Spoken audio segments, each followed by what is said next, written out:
사순절 셋째 주일입니다. 예수님이 고난을 받으심으로 우리가 나음을 입었습니다. 우리의 구원자이신 예수님을 예배합니다. 하나님께 예배하는 사람은 영과 진리로 예배해야 합니다. 아멘. 사랑의 하나님 아버지, 우리에게 매주 주일을 허락하시고 주님 품에서 쉼을 갖게 하시니 감사합니다. 한 주간 험한 시간을 보내고 온 주의 자녀들의 흐르는 땀을 닦아주시고 마음에 박힌 가시를 뽑아주셔서 하늘을 날아오르는 독수리처럼 기쁘고 즐겁고 자유롭게 하여 주옵소서. 예수님의 이름으로 기도합니다. 아멘.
오늘 우리에게 주시는 주님의 말씀은 출애굽기 17장 1절에서 7절의 말씀입니다. 하나님의 말씀을 봉독할 때 경청하시기 바랍니다.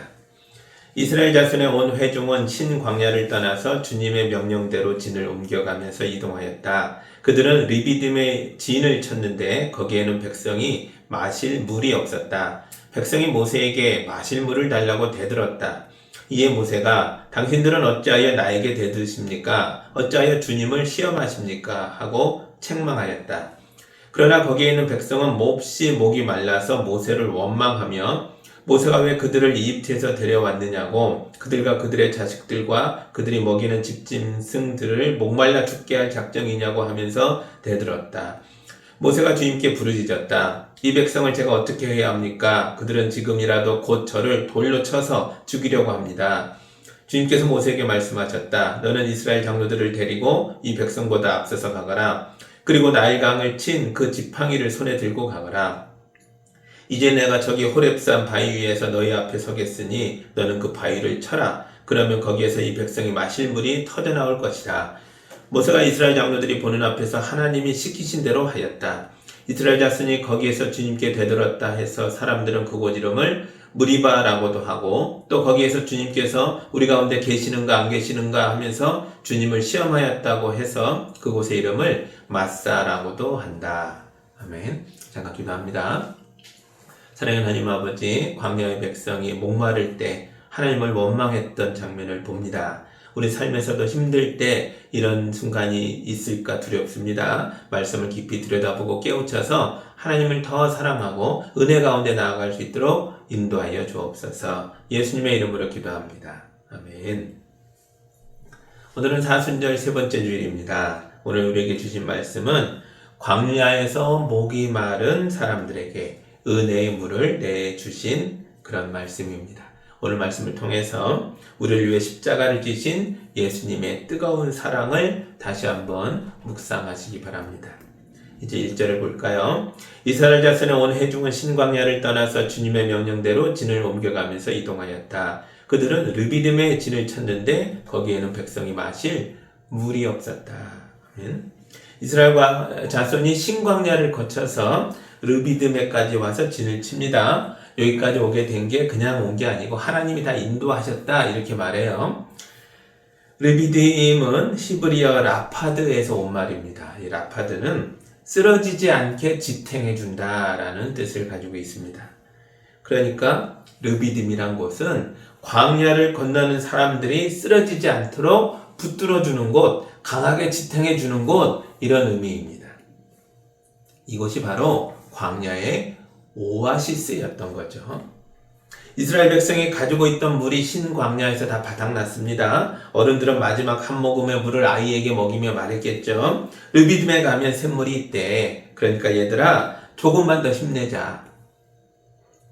그런데 르비딤에 도착해서 텐트 치고 어른들이 물주머니를 들고 샘물을 찾아다녔는데 그 어디에도 샘물이 없었다는 겁니다. 며칠 전 무섭게 불었던 모래 폭풍에 샘물이 묻혀버린 걸까요? 아니면 모세가 가진 지식이 너무 오래된 거라서 쓸모없는 정보였나요? 이유는 모르나 이곳에 샘물이 없다는 건 현실이었습니다. 우리 신앙 여정에서도 르비딤과 같은 역설이 찾아옵니다. 르비딤, 분명히 물이 있어야 하는 곳인데 물이 없는 거예요. 주님 말씀대로 살았고 사순절을 경건하게 지내려고 애썼어요. 그런데 오히려 삶의 갈증이 더 심해질 때가 있다는 거죠. 경제적으로나 육체적으로나 고통이 커질 때가 있습니다. 믿음의 조상인 아브라함에게도 르비딤의 역설이 나타났습니다. 아브라함이 100세에 아들 이삭을 얻었잖아요. 그런데 하나님께서 그 아들을 모리아산으로 데려가 제물로 바치라고 하셨습니다. 이삭은 메말랐던 아브라함의 인생에서 샘솟게 된 기쁨의 샘물이었습니다. 보기만 해도 배가 부르고 마음이 기뻐지는 그런 귀한 자식입니다. 그런데 이 아들을 제물로 바치라고 하시니 얼마나 기가 막힙니까? 아브라함에게는 모리아산이 바로 르비딤이었던 거죠. 샘물이 말라버린 곳이었습니다. 그런데 그곳에서 하나님이 말씀하셨습니다. 아브라함아, 오늘 내가 너의 믿음을 보았다. 그 아이에게 손대지 마라. 그 아이는 축복의 아이다. 그 아이를 통해서 그 아이가 자라서 큰 민족을 이룰 것이다. 그리고는 아브라함에게 숲에 걸린 양을 보게 하십니다. 그리고 그 양을 제물로 바치게 하셨습니다. 하나님이 보신 아브라함의 믿음이라는 게 어떤 믿음이었겠어요? 히브리서 기자는 그 믿음에 관해서 이렇게 말합니다. 히브리서 11장 19절입니다. 하나님께서는 이삭을 죽은 사람들 가운데서 되살릴 수 있다고 아브라함은 생각했던 것입니다. 그러므로 비유하자면 아브라함은 이삭을 죽은 사람들 가운데서 되받은 것입니다. 아멘. 아브라함은 모리아산이라는 이 물 없는 르비딤에서 부활 신앙을 깨달았다는 거예요. 아브라함이 이곳에서 부활의 생명수를 마셨습니다. 이 물이 바로 예수님이 주시는 물입니다. 르비딤의 갈증도 결국 지나가는 거예요. 그러나 그 갈증을 통과하면서 우리가 붙들어야 할 건 안락한 환경이 아니라 하나님의 약속이라는 거죠. 사순절은 지나가는 고통 속에서 영원한 안식처이고 참 르비딤이신 예수님을 발견하는 시간이 되어야 합니다. 하나님께서 이스라엘 백성을 물 없는 르비딤으로 인도한 것에도 분명한 이유가 있을 겁니다. 르비딤까지 오는 모든 과정이 우리가 읽었잖아요. 하나님의 인도하심이었다라고 말하잖아요. 괜히 온 게 아니라는 거죠. 하나님은 이곳에서 이스라엘 백성에게 새로운 물, 생명의 물, 영원한 물을 주실 생각인 거죠. 그러나 이스라엘 백성은 아직 그 의도를 알아차리지 못했습니다. 어떤 교인이 자기를 전도한 집사님에게 와서 이렇게 따졌습니다. 집사님은 거짓말쟁입니다. 저는 이제 교회 안 다니려고 합니다. 놀려서 집사님이 물어보죠. 왜 그러십니까? 교회 다니면 건강해진다면서요. 교회 다니면 부자 된다면서요. 그런데 왜 제 인생에 아무 변화가 없습니까? 그러니 이제부터는 절 다니려고 합니다. 여러분은 어떠십니까? 교회가 여러분에게 어떤 물을 주기를 원하십니까? 돈의 물, 건강의 물, 성공의 물, 권력의 물, 명예의 물을 주기를 원하십니까? 그러나 교회는 그런 물을 주는 곳이 아닙니다. 교회가 가진 샘물은 예수 그리스도입니다. 예수님이 우리에게 용서와 사랑과 구원과 영생의 물이 되어 주십니다. 예수님이 우리를 하나님의 나라로 인도해 주십니다. 이것이 우리가 가진 샘물입니다. 이스라엘 백성은 이미 이런 물을 마셨습니다. 하나님께서 이집트로 쳐들어가셔서 노예 살해하던 백성들을 끄집어내셨잖아요. 그리고 모세를 지도자로 세워서 그들을 약속의 땅으로, 가나안 땅으로 데려가고 계십니다. 지금 광야에서 고생하고 있지만 이것은 영원한 나라로 가기 위한 과정일 뿐이라는 거예요. 그러니까 이미 이스라엘 백성은 하나님의 은혜의 강물 속에서 헤엄치고 있는 것이었습니다. 하지만 지금 당장 결핍이 생기니까, 지금 당장 목이 마르니까 그들은 하나님의 은혜를 잊어버리고 화를 냅니다. 이스라엘 백성은 르비딤이 이런 장소라는 걸 깨닫지 못했습니다. 그들은 이곳에서 하나님의 은혜가 샘물처럼 터져나올 것이라는 걸 믿지 못합니다. 하나님을 믿지 못하니까 목이 더 마릅니다. 목이 마르니까 화가 나고 짜증이 나서 모세에게 대들었습니다. 은혜의 백성, 거룩한 백성이 순식간에 폭도로 변한 겁니다. 2절입니다. 백성이 모세에게 마실 물을 달라고 대들었다. 이에 모세가 당신들은 어찌하여 나에게 대드십니까? 어찌하여 주님을 시험하십니까? 하고 책망하였다. 모세가 거칠게 대드는 백성에게 너희가 하는 행동은 하나님과 다투는 거고 하나님을 시험하는 거다. 이렇게 말합니다. 그런데 여러분, 모세가 지금 한 말이 굉장히 무서운 말입니다. 저도 목사지만 제가 교인들에게 이런 말을 할 수 있을까? 그런 생각이 들 정도로 무서운 책망이었습니다. 모세가 여기서 시브리어 리브라는 단어를 사용합니다. 리브는 단순한 말다툼이 아니라 법정에서 이루어지는 소송을 의미하는 단어입니다. 이스라엘 백성이 하나님을 피고석에 앉혀놓고 당신이 나에게 어떻게 이럴 수 있습니까? 당신은 나의 믿음을 배신했습니다. 당신은 사기꾼이고 거짓말쟁입니다. 마치 검사처럼 신문하고 있는 것처럼 말하고 있는 겁니다. 그리고 시험이라는 의미로 사용한 단어는 나사라는 히브리어입니다. 이 말은 입증하다라는 뜻입니다. 그들은 하나님의 살아계심과 신실함을 믿는 것이 아니라 내 요구를 들어주는지 아닌지를 보고 내가 당신이 하나님인지 아닌지 살아계신 자인지 아닌지 보고 판단하겠다. 보고 결정하겠다. 그러니 입증해봐라. 이렇게 말하고 있다는 거예요. 이스라엘 백성만 목마른 거 아니죠. 모세도 목말랐어요. 그럼에도 모세는 다툼을 선택한 자들과 달리 하나님을 선택합니다. 모세는 하나님 편에 서서 너희가 어찌하여 하나님을 시험하느냐? 그들의 교만한 마음을 책망합니다. 하지만 이스라엘 백성은 모세가 자기들의 숨어있는 동기를 지적했는데도 그들이 자기의 죄악에서 돌이키려 하지 않았습니다. 오히려 그들은 돌을 들어 모세를 치려했습니다. 아들을 많이 사랑하는 어떤 아버지가 계셨습니다. 아버지는 좋은 게 있으면 항상 아들부터 먹였어요. 그런데 어느 날 아버지가 회사에서 바쁜 일에 쫓기다가 그만 깜빡하고 아들에게 약속했던 초콜릿을 안 사왔어요. 그러자 아들이 빈손으로 온 아버지를 보며 막 울며 소리칩니다. 아빠는 날 사랑하지 않아. 아빠는 나를 굶겨 죽이려고 하는 사람이야. 아버지가 허탈했겠죠.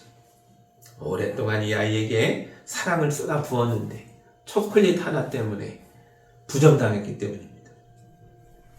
이스라엘은 홍해를 가르치고 만나를 내리셔서 구름 기둥으로 인도하며 이 백성을 인도했던 하나님의 은혜를 99가지의 기적을 체험한 사람들입니다. 그럼에도 불구하고 지금 당장의 갈등 하나 때문에 이 한 가지 문제로 하나님의 모든 은혜를 다 지워버리고 잊어버리고 하나님을 시험하고 있습니다.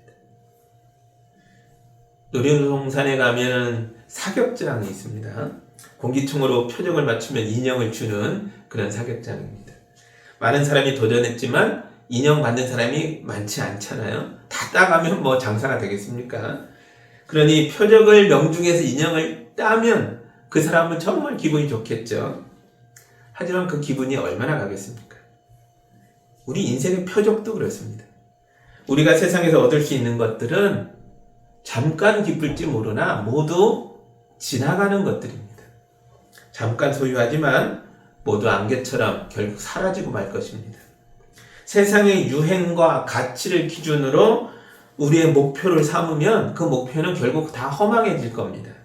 언제 유행이 바뀌고 언제 가치가 바뀌고 언제 표적이 바뀌고 언제 꼴대가 옮겨버릴지 우리는 모릅니다. 그런데도 사람들은 어렸을 것도 실체가 없는 이 세상의 목표를 따라다니고 있습니다. 우리 그리스도인들도 그렇다는 거죠. 예수님을 구주로 영접하고 하나님 자녀가 된 우리는 변하는 세상을 따라가는 게 아니라 영원한 가치, 영원하시고 불변하시고 완전하신 우리 주님을 따라야죠. 하나님의 은혜를 따라 살아가야 합니다. 이게 그리스도인이죠. 사순절 기간 우리가 묵상해야 할 인간의 모습이 바로 이 리브입니다. 소송하는 자. 우리 늘 하나님을 심판대에 세웁니다.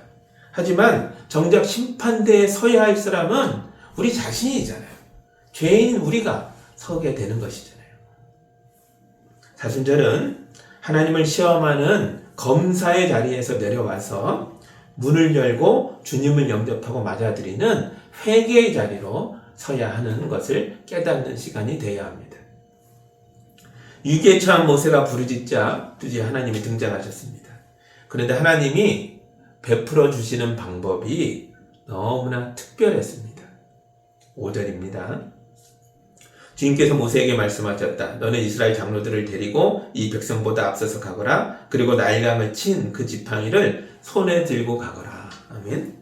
모세가 나일강을 쳤던 그 지팡이, 이 죄악의 이집트를 심판했던 그 지팡이, 그 들고 앞장서고 그 뒤에 이스라엘 백성의 장로들이 뒤따라라. 이걸 백성들을 다 보게 해라. 그랬습니다. 이제 어마어마한 기적이 일어날 것 같죠. 왜냐하면 모세가 들고 있는 이 지팡이가 보통 지팡이가 아니잖아요. 이 지팡이로 나일강을 치면 피로 변하고 홍해를 치면 갈라져 길이 생겼습니다. 그런데 그 다음 벌어진 일이 무슨 일입니까? 6절입니다. 이제 내가 저기 호렙산 바위 위에서 너희 앞에 서겠으니 너는 그 바위를 쳐라. 그러면 거기에서 이 백성이 마실 물이 터져 나올 것이다. 모세가 이스라엘 장로들이 보는 앞에서 하나님이 시키신 대로 하였다. 아멘. 모세가 호렙산 바위를 쳤더니 바위가 깨지고 물이 쏟았습니다. 그런데 6절에 뭐라고 되어 있어요? 하나님이 내가 그 바위 위에 서 있겠다라고 말씀하셨습니다. 이집트를 심판했던 그 지팡이로 바위를 내리치는데, 그 바위를 심판하는데 그 바위 위에 하나님이 서 계시겠다는 거예요. 지금 심판받아야 할 사람이 누굽니까? 하나님을 시험하는 자들이었습니다. 은혜를 까먹고 단순한 갈등, 이 한 가지의 갈등에 이 결핍에 매달려서 하나님을 부인하는 자들이었습니다. 그들이 심판받아 마땅한데 그 자리에 하나님이 서시겠다는 거예요. 이 바위는 심판받는 바위잖아요. 하나님을 이스라엘 백성이 이 심판 바위에 끌고 나온 겁니다. 피고인의 자리, 매맞는 자리, 그곳에 하나님이 서시겠다고요. 모세가 바위를 힘껏 내려쳤습니다. 바위 위에 하나님이 계심으로 사실상 하나님을 때린 겁니다. 이것은 백성의 죄를 위해 하나님이 직접 대신 매를 맞는 장면이었던 것입니다. 이 바위가 바로 예수 그리스도이십니다. 고린도전서 10장 4절입니다. 모두 똑같은 신령한 물을 마셨습니다. 그들은 자기들과 동행하는 신령한 바위에서 물을 마신 것입니다. 그 바위는 그리스도였습니다. 아멘. 모세의 지팡이는 하나님의 공의의 심판을 상징합니다. 르디즘에서 터져나온 생수는 죄인들을 위해 십자가에서 채찍에 맞으시고 옆구리에 창을 찔려 피와 물을 다 쏟아내신 예수 그리스도의 십자가 사건을 미리 보여주는 예표였던 것입니다. 모세는 이곳 이름을 마사 또는 무리바다라고 불렸다라고 7절에 나오죠. 마사는 하나님을 시험했다라는 뜻이고 무리바는 하나님과 싸웠다, 다퉜다라는 뜻입니다. 이 지명은 지금까지도 이스라엘 백성의 역사 속에서 가장 뼈아픈 기록으로 남아 있습니다. 그들이 이곳에서 하나님을 의심했기 때문입니다. 그런데 하나님은 이곳을 은혜의 샘으로 바꾸셨습니다. 사순절을 지내는 우리 역시 인생의 목마름 앞에서 하나님과 다투고 있지 않습니까? 왜 내게 이런 고난을 주시냐고 원망하고 있지는 않습니까? 예수님도 십자가 위에서 내가 목마르다 말씀하셨습니다. 생수의 근원이신 예수님이 우리의 갈증을 대신 가져가셔서 우리 대신 목마름의 고통을 당하신 겁니다.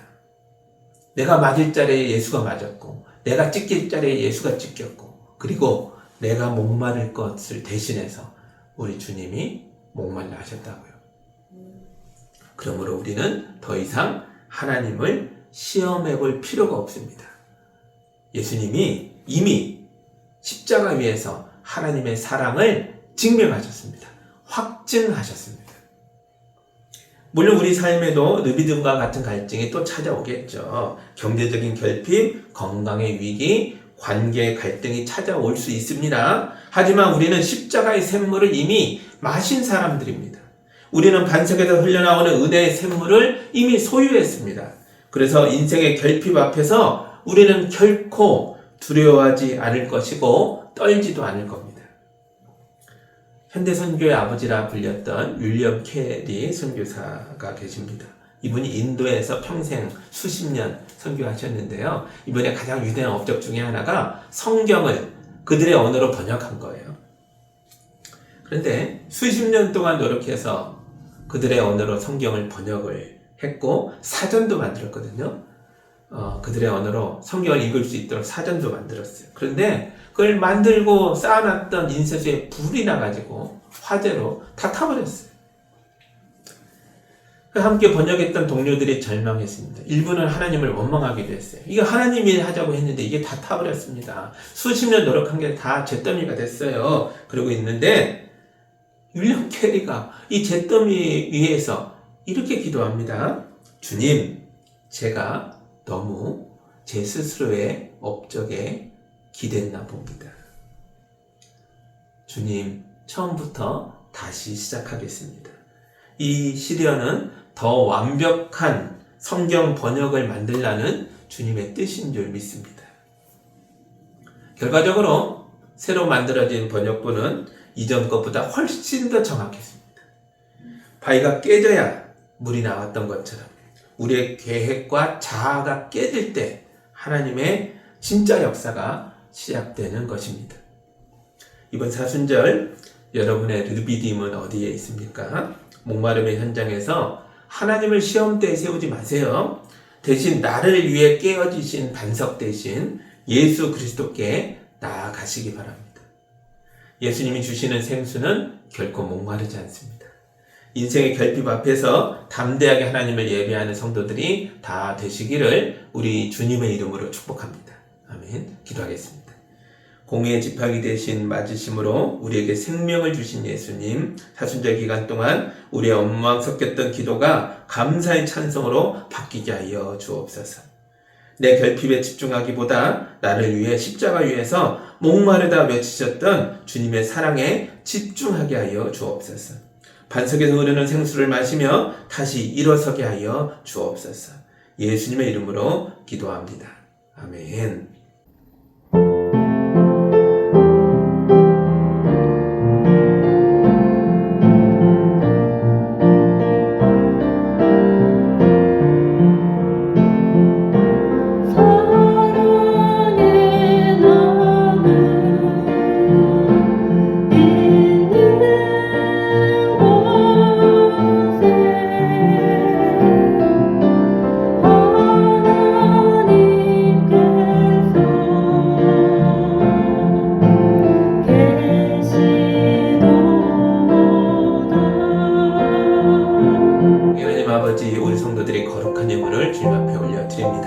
예물이 하나님을 기쁘시게 할 뿐만 아니라 차고 흘러 넘쳐 세상의 만물을 살리게 하여 주옵소서. 죽어가는 자들을 새롭게 하여 주시고 전쟁의 공포를 떠는 자들에게 위로의 하나님의 손길이 되게 해주시고 결핍에 시달리는 자들을 건져내어 영원한 샘물로 하나님 나라로 인도하는 데에 거룩하게 쓰이게 하여 주옵소서. 예수님의 이름으로 기도합니다.